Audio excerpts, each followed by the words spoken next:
यह सब शुरू हुआ एक छोटी सी पुरानी पीतल की चाबी से, जो मेरे दरवाजे के नीचे एक अनमार्क लिफाफे में सरका दी गई थी। इसमें सिर्फ एक क्लू था, रूम 704 का नोट, जल्दी जल्दी में लिखा हुआ। चाबी पर 704 नंबर खुदा हुआ था। मेटल घिसकर स्मूथ हो गया था। मैंने अपने बेस्ट फ्रेंड आनंद को कॉल किया। You won't believe what I just got. Anand skeptical था। एक चाबी? It's probably a prank, Rahul. उस शाम मैंने आनंद को चाबी दिखाई। जैसे ही उसने नंबर ट्रेस किया, उसका स्केप्टिसिज्म कम हो गया। 704, ऐसी किसी रूम के बारे में स्टोरी सुनी है, उसने कहा। हमें देखना होगा कि रूम 704 के अंदर क्या है। और इस तरह हमारी जर्नी शुरू हुई। Evergreen tower. शहर के किनारे पर एक डिकेइंग स्केलेटन, कहानियों और चुप्पी से हॉन्टेड। लोकल लोग कहते हैं हर 7 साल में कोई अंदर जाता है और गायब हो जाता है। बिल्डिंग टाइम की भूखी है। हमेशा 7वीं मंजिल, रूम 704, दुकानदार ने बताया। बिल्डर वहीं मरा, अब उसकी आत्मा उसे लॉक रखती है। आखिरी डिसअपीयरेंस जनवरी 4, 2019। आज जनवरी 3, 2026 है। साइकिल फिर शुरू होने वाला है। आज रात हम लीजेंड का सामना करेंगे। अंदर जाने से पहले हमने रिसर्च की। आनंद ने सिटी आर्काइव्स और ब्लूप्रिंट्स खंगाले। 7वीं मंजिल के प्लान इनकम्प्लीट थे, लगभग जानबूझकर वेग। एक नोट में लिखा था, the 7th floor does not look out, it looks in. Room 704 एक परफेक्ट स्क्वायर था। बिल्डिंग के एक्सटीरियर से अलग, कोई खिड़की नहीं, दुनिया का कोई व्यू नहीं। It's like a box inside a box, Anand ने डायग्राम की ओर इशारा करते हुए कहा। कोई नेचुरल लाइट नहीं, कंप्लीटली कट ऑफ। यह phrase it looks in scared बना था। यह किस चीज पर लुक्स इन कर सकता था? कमरा एक आर्किटेक्चरल अनोमली था, एक ऐसी जगह जिसे नहीं होना चाहिए था। आर्किटेक्ट का सेवेंस के प्रति ऑन ऑब्सेशन, डिसअपीयरेंस, खिड़कीहीन कमरा, यह सब एक स्केयर्ड बने पैटर्न में फिट बैठता था।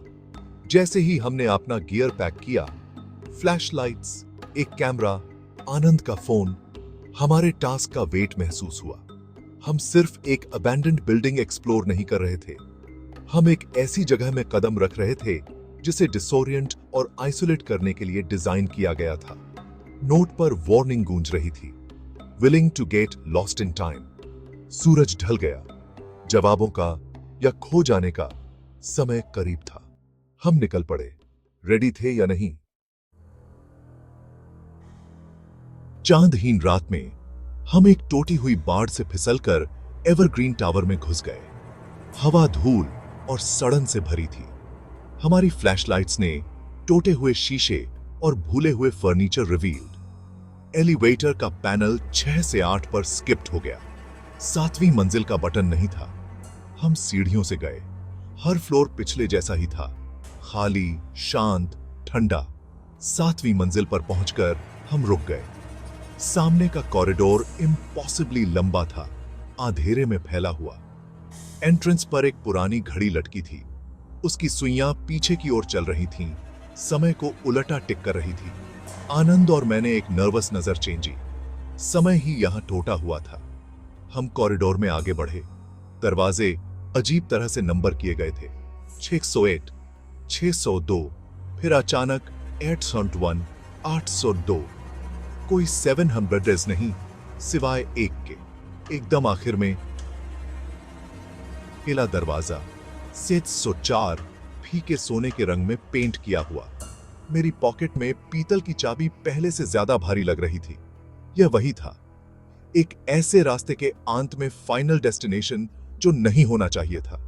जब मैंने चाबी के लिए हाथ बढ़ाया तो मेरा हाथ कांप रहा था। आनंद ने सिर हिलाया। क्वाइट। हमने दरवाजा खोला और अंदर कदम रखा।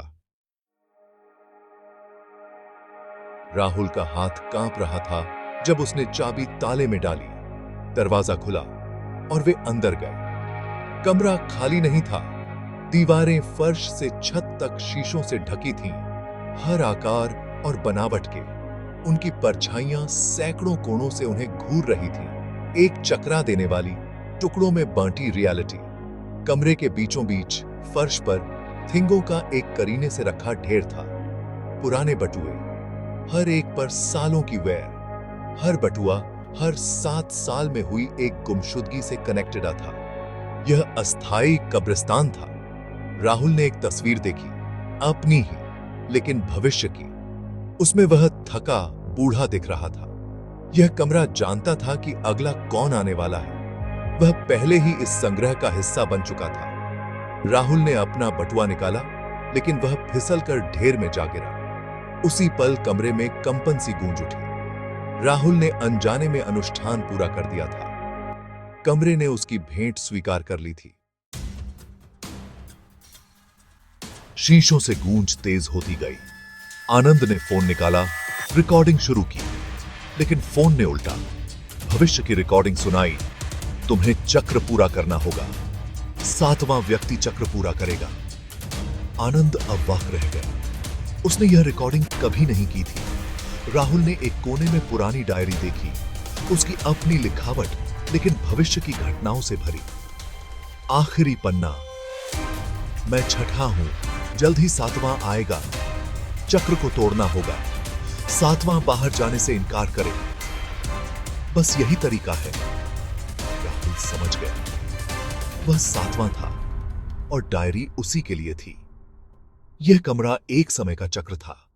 हर 7 साल में एक नया विक्टिम।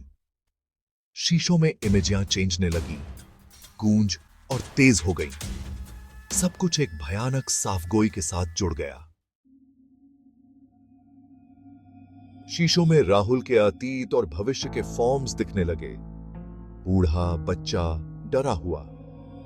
एक परछाई ने खुद ब खुद हिलना शुरू किया, जैसे दूसरी तरफ से उसे छूने की कोशिश कर रही हो। गूंज अब गर्जना में बदल गई थी। रोशनी टिमटिमाने लगी। आनंद सन्न रह गया। हर शीशे में एक अलग राहुल। यह जाल है आनंद। कमरा चाहता है कि 7वां यहीं रुके। राहुल शाउटेड। पुल तेज हो गया। राहुल शीशे की ओर खींचता चला गया। एक आखिरी चमक के साथ सब शांत हो गया। शीशों में अब सिर्फ आनंद की परछाई थी। राहुल गायब था। अब आनंद अकेला था, कमरे 704 में। आनंद ने राहुल का नाम पुकारा, शीशे पर मुट्ठियां मारी। कुछ पल बाद शीशे में राहुल की छवि इमर्ज दी। वह फंसा हुआ था, लेकिन क्वाइट। मैं ठीक हूं आनंद, अब सब समझ आ गया है। राहुल ने एक्सप्लेन। चक्र को तोड़ने का एक ही तरीका था। 7वें को अपनी मर्जी से रुकना होता था। अगर मैं बाहर जाता, चक्र फिर शुरू हो जाता। मेरे रुकने से चेन टूट जाती है। मैं आखिरी हूं। शीशे पर दरारें पड़ने लगी। कमरे में कांच टूटने की आवाज इकोड़ने लगी। चक्र टूट रहा है। तुम्हारे लिए एक नया दरवाजा खुलेगा आनंद। तुम्हें जाना होगा। शीशे टूटते गए और जहां सबसे बड़ा शीशा था, वहां एक साधारण दरवाजा उभर आया। आनंद ने दरवाजा खोला। वह 6ठी मंजिल के पुराने गलियारे में था। इमारत अब बस एक छोड़ी हुई जगह थी। वह भागता हुआ बाहर निकला, ठंडी रात की हवा में। अपनी जेब में उसे वह चाबी मिली। अब चमक रही थी और उस पर नया नंबर था, 800 वोल्ट। एक नई पहेली उसका इंतजार कर रही थी। अलौकिक घटनाएं कभी खत्म नहीं होती, वे बस अपना पता बदल लेती हैं।